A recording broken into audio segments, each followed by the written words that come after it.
안녕하세요. 저는 평범한 회사에 다니고 있는 30대 중반의 여자입니다.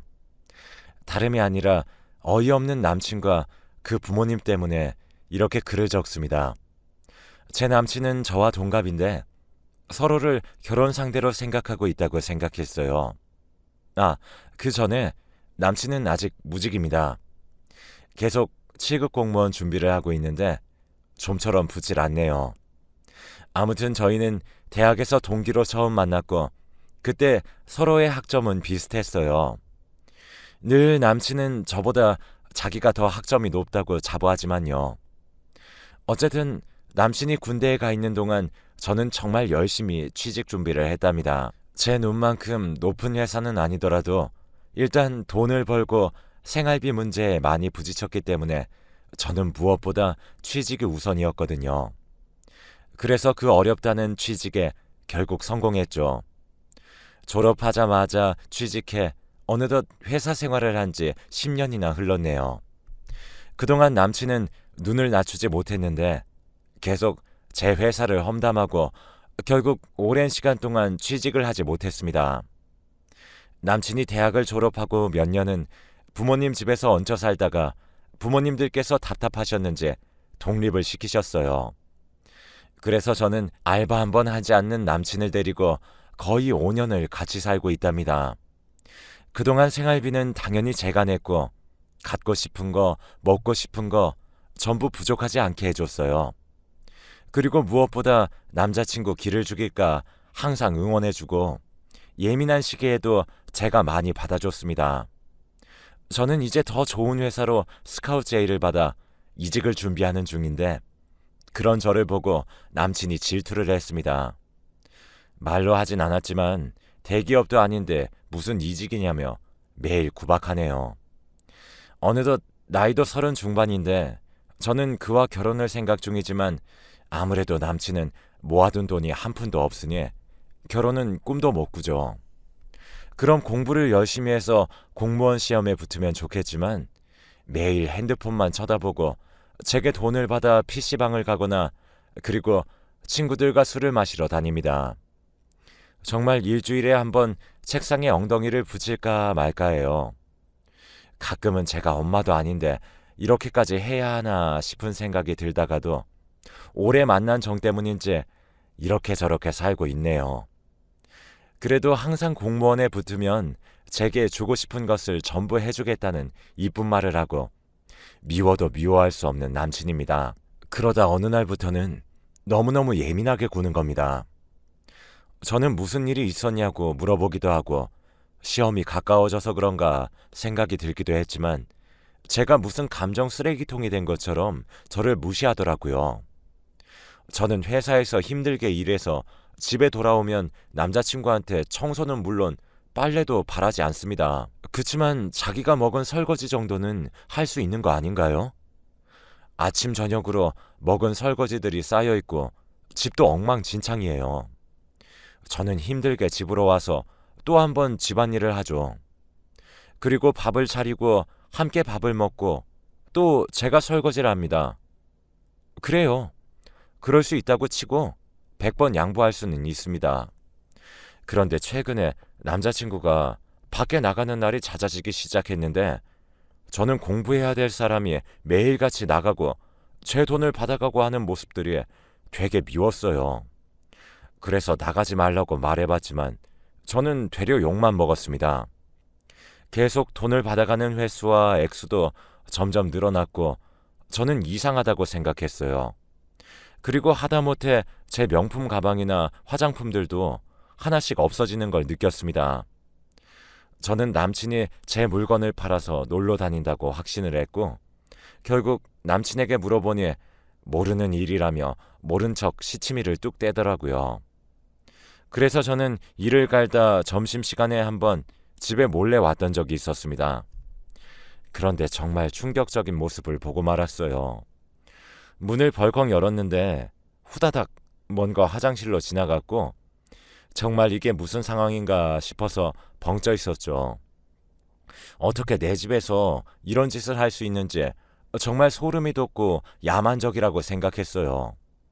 오히려 남친은 제게 왜 말도 없이 집에 오냐고 화내고 소리를 질러댔고, 저는 내가 내 집에 마음대로 오지도 못하냐고 같이 화를 낸 후 화장실로 가 문을 두드렸습니다.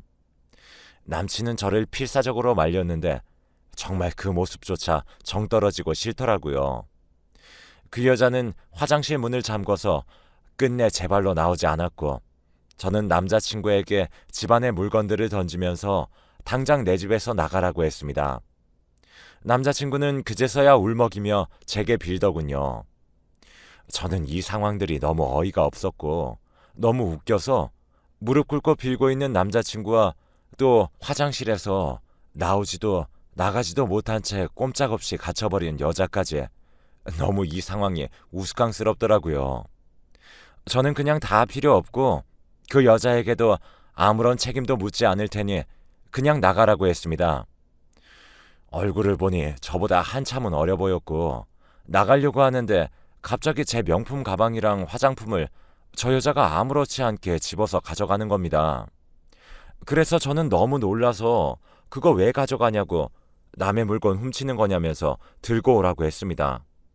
그런데 남친이 갑자기 쟤는 아무 잘못이 없다며 자기가 다 변상한다고 하는 게 아니겠어요. 내 돈이나 빌려 쓰고 사는 놈이. 그래서 저는 너 당장 100만 원은 있냐? 100만 원이 뭐냐? 가방하고 화장품 합치면 최소 500이라고 말하니 쥐죽은 듯 조용하더라고요. 그래서 여자애한테 이때까지 없어진 화장품이랑 명품들 다시 다 갖다 놓으라고 했습니다. 그러니 질질 울면서 죄송하다고 지금 이거 말고는 전부 팔아버렸답니다. 제 남친이 선물로 준 거라 정말로 제 거인 줄 몰랐다네요. 정말 미치고 팔짝뛸 상황이었어요. 서로를 탓하면서 싸우는 꼴을 보고 있는데 너무 한심하더라고요. 남자친구한테 제 통장에 500만 원 보내고 다시는 보지 말자고 했습니다. 그런데 자기가 가진 돈이 500만 원이 없다고 하는데 당연한 이야기였어요. 그러자 남친은 제게 우리 결혼할 사이 아니었냐며 어처구니 없는 이야기를 하기 시작하였죠. 저는 어이가 없어서 그냥 여자는 꺼지라고 했습니다. 여자가 간 후 남친은 제게 울며 불며 미안하다면서 돈이야 부모님께 말해서 어떻게든 변상할 수 있지만 저랑은 죽어도 헤어질 수가 없다고 하더라고요. 이제 곧 결혼을 할 사이인데 어떻게 이렇게 쉽게 헤어지냐며 정말 실수였고 한 번만 봐달라고 하더라고요. 그 말을 제가 믿어야 하는 상황입니까? 저는 그래도 너무나 사랑했고 오래 만나던 남자라 정이란 정은 다 들었는데 이제 와서 다른 여자한테 한눈이나 파는 사람이라고 생각하니 눈이 돌아버려서 그날 남친을 정말 많이 팼습니다. 남친 꼴은 엉망이 되었고 저는 그대로 그냥 나가라고 했더니 나가더라고요. 저는 그 엉망인 집에 혼자 남았습니다. 내가 이제껏 이런 남자를 사랑했고 이런 광경을 보고도 바로 내치지 못하고 눈물이나 흘리는 제가 너무 한심했습니다. 그렇게 한참이 흘러 밤에 남친 부모님께 연락이 오시더라고요. 아무래도 거머리 같은 아들 어떻게든 지금까지 먹여 살린 것도 저니까 제게 사과를 하려고 연락한 줄 알았죠. 그래서 전화를 받았더니 다짜고짜 제게 소리를 치면서 자기 아들 얼굴이 이게 뭐냐며 소리를 지르는 게 아니겠어요? 나 참 진짜 엄마나 아들이나 쌍으로 사고방식이 이상하네요. 저는 무슨 상황인지는 알고 저한테 그렇게 소리를 지르시는 거냐고 따져 물었는데 남자가 한 번쯤은 그럴 수도 있다고, 다 그렇게 사는 건데 어떻게 아들을 이렇게 팰 수 있냐고 따지더라고요. 옆에서 남친은 엄마 그만해 이러면서 말리는 목소리가 들렸고요. 어이가 없어서 금전적으로 피해 보상을 하거나 남친을 용서하면 어머니도 용서하신다며 이상한 소리를 아주 당당히 하더라고요. 그래서 저는 제 명품 가방과 화장품도 저놈이 다 다른 여자 줘버렸다고 말했고 피해 보상금도 그것보다는 적을 거라고 그냥 퉁치고 똥 밟았다 생각할 거니까 다시는 보지 말자고 했습니다. 그러고 전화를 일방적으로 끊고 나서 미친 듯이 전화벨이 울렸지만 받지 않았죠. 그래도 그렇게 시원하게 말을 하니 후련했습니다. 정이 다 떨어져 혼자 있어도 쓸쓸하지 않았어요. 그대로 저는 남친의 짐을 싸기 시작했어요. 공무원 문제집들도 전부 거의 새 거더라고요. 쳐다보지도 않았나 봐요. 다 제가 사준 것들이지만 꼴도 보기 싫으니 바로 택배로 보낸 후 그날은 후련하게 맥주 한잔하고 잠에 들었네요. 그런데 문제는 지금부터입니다.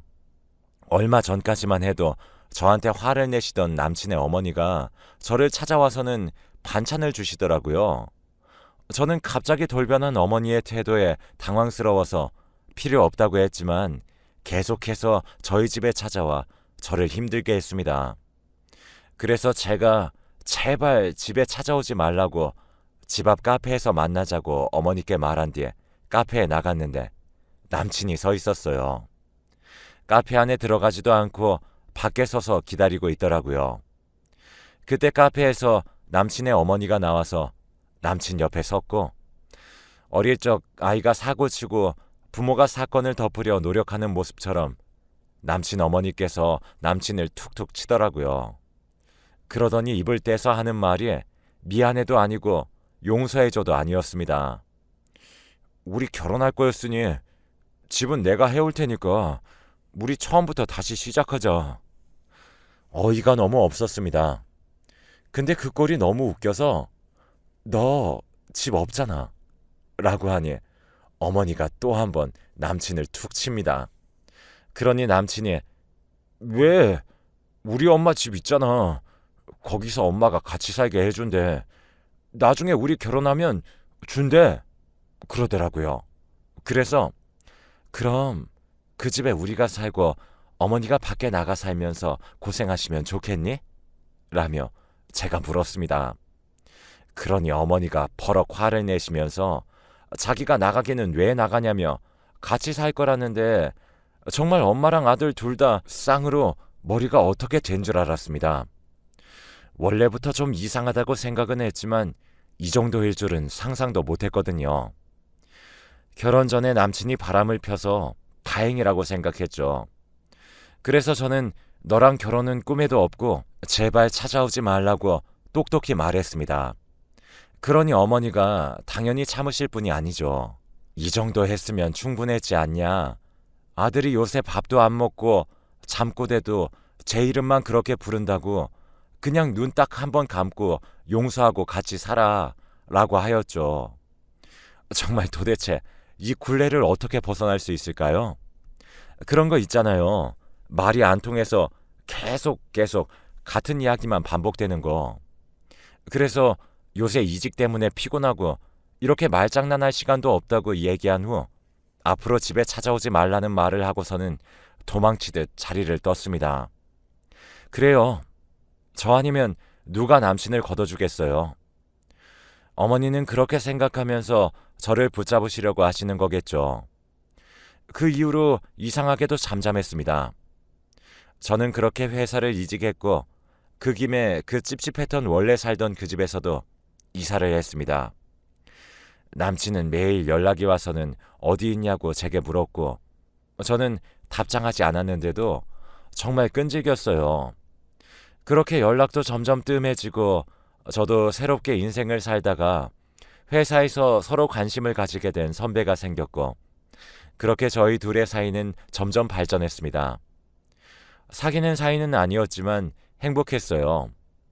이런 게 연애인가라는 생각이 들기도 했고 저에게 너무나도 잘해주는 선배 덕분에 그 전 남친은 꿈에도 까먹은 채 살고 있었는데 예전에 해외 배송시켰던 물건이 이전 집으로 배달이 됐다는 사실을 알고 선배의 차를 탄 후 예전에 살던 동네로 갔습니다.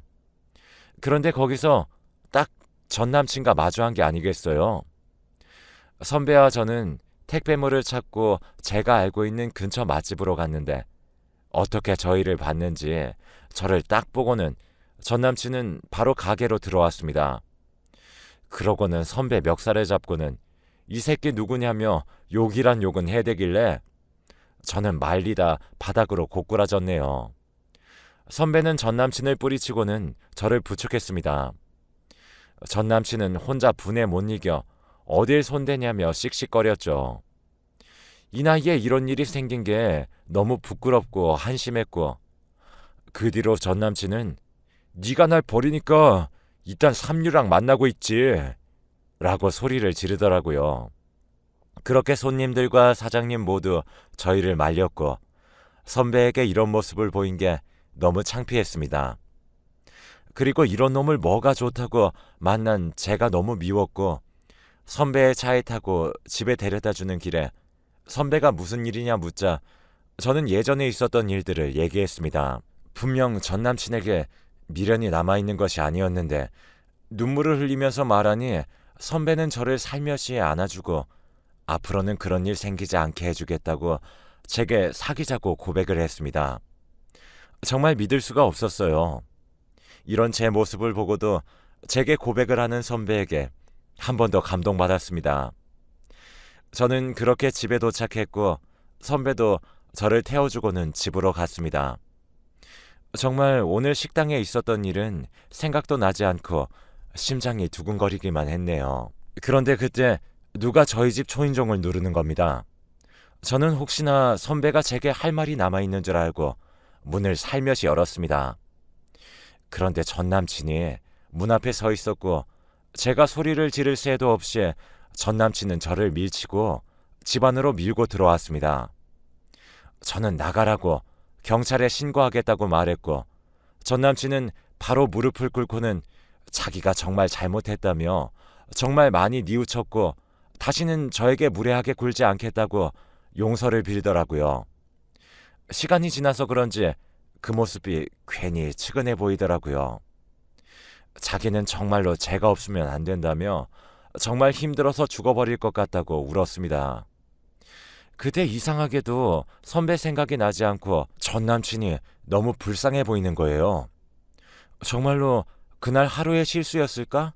생각이 들며 저도 너무 속상해서 소리내며 엉엉 울었습니다. 그렇다고 해서 전 남친을 받아준 건 아니었습니다. 일단 달래서 집으로 보냈고 이런 마음으로 선배와 만남을 이어가는 것은 아니라고 생각이 들어 선배에게 미안하지만 만나지 못할 것 같다고 말했죠. 저도 이제 정말 결혼할 나이라 이런 시기를 보내는 게 말도 안 됐지만 제게 확신이 없어서 그렇게 할 수밖에 없었어요. 그리고 다음날 전 남친과 감정적이지 않은 상태로 다시 한번 이야기를 해야 될 것 같아서 독서실 근처의 카페에서 기다리고 있었습니다. 그런데 제 자취방에서 본 여자애와 손을 잡고 걸어 나오더라고요. 그걸 보고 이놈은 진짜 미친놈이구나 라고 생각하며 이런 놈을 용서해볼까 생각한 제 자신이 너무 한심하더라고요. 저는 바로 나와 제 집으로 향했고 그날 저녁 전 남친은 다시 저희 집 앞으로 찾아오길래 저는 전에 그 여자애와 그런 사이인 거 다 봤으니까 이제 제발 매달리지 말고 너 하고 싶은 대로 살라고 소리쳤습니다. 분명 저를 찾아가라 시킨 것도 어머니가 시킨 짓일 테니까요. 전 남친은 처음에는 아니라고 하더니 자기는 직업도 없고 돈도 없는데 점점 능력이 있어지고 돈 있는 제가 부러웠다네요. 그리고 자기와 비슷하지만 자기를 인정해주는 그 어린 여자애가 좋았다고 합니다. 저는 전 남친에게 다시는 나 찾아오지 말고 마음에도 없는 소리하러 어머니 등 떠밀려서 오지도 말라고 단호하게 말했습니다. 그렇게 전 남친을 보내고 나서 저는 혼자 남아 곰곰이 생각해 보았는데 저런 놈도 제가 싫어서 떠나는데 저를 만나줄 사람이나 있을지 결혼할 시기는 점점 멀어지는데 저는 이 정도 여자인 것 같아서 엉엉 울었어요. 혼자서 엄청나게 울고 있는데 같은 동네에 살던 선배가 우연히 저희 집으로 온 겁니다. 저는 깜짝 놀라 울음을 그쳤고 무슨 일 있었냐고 따뜻하게 물어주는 선배에게 너무 미안하고 제 스스로가 바보 같다고 생각했어요. 저는 제가 했던 생각들을 이야기했습니다. 선배는 조용히 듣고 있다가 그럼 너 지금 만나는 사람 없는 거네? 그럼 내가 옆에 있을게. 딱 이렇게만 말했습니다. 이렇게 바보 같은 짓이나 하는 저를 좋아해 주다니 믿을 수가 없었어요. 다들 읽으며 눈치채셨겠지만 저는 현재 이 선배와 결혼해서 잘 살고 있습니다. 이 선배를 만나기까지 우여곡절이 많았지만 이렇게 좋은 남자를 만나기 위해 지금까지 고생한 것 같네요. 지금 저는 정말 행복하답니다. 전 남친은 어떻게 사는지 모르겠지만 가끔 새벽에 보고 싶다는 문자가 오는데 선배는 그 문자를 보고는 혼쭐 내준다고 하지만 저는 그냥 차단하고 무시하기로 했어요. 허튼 짓 할 수도 없을 정도로 지금 남편이랑 항상 붙어 있으니 안전하답니다. 긴 글 읽어주셔서 감사하고 저처럼 고난 뒤에 행복이 기다리고 있으면 좋겠네요.